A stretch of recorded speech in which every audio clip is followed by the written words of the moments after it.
Good morning and welcome once again to your Renewed Faith devotions as we are looking at the great influences of the faith.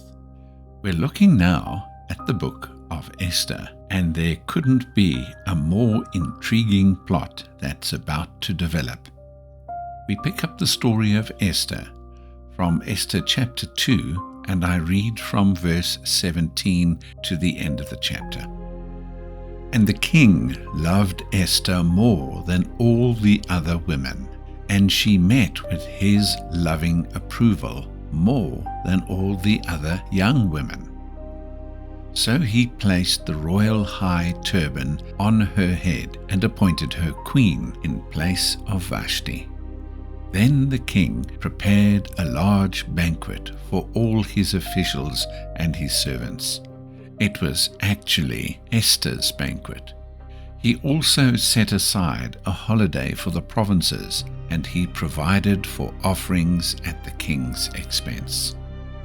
Now, when the young women were being gathered again, Mordecai was sitting at the king's gate.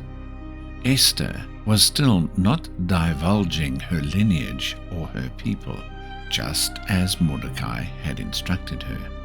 Esther continued to do whatever Mordecai said, just as she had done when he was raising her.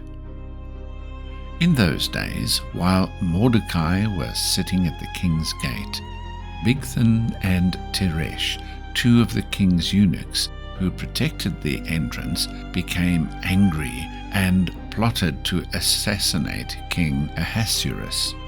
When Mordecai learned of the conspiracy, he informed Queen Esther, and Esther told the king in Mordecai's behalf. The king then had the matter investigated, and finding it to be so, had the two conspirators hanged on a gallows. It was then recorded in the daily chronicles in the king's presence.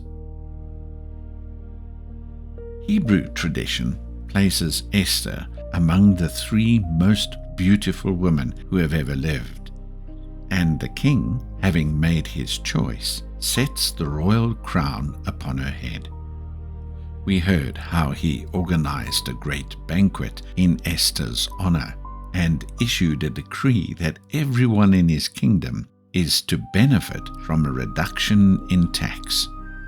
Esther now occupied the highest position in the Persian Empire open to a woman, and one which was soon to prove to be crucial to the survival of all the Jews living there.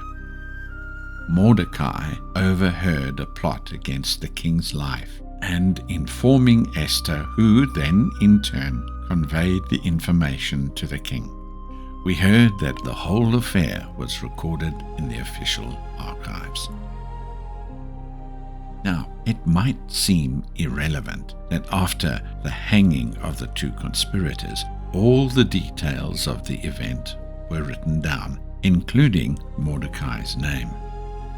We are yet to see how the sovereignty of God worked through seeming irrelevancies.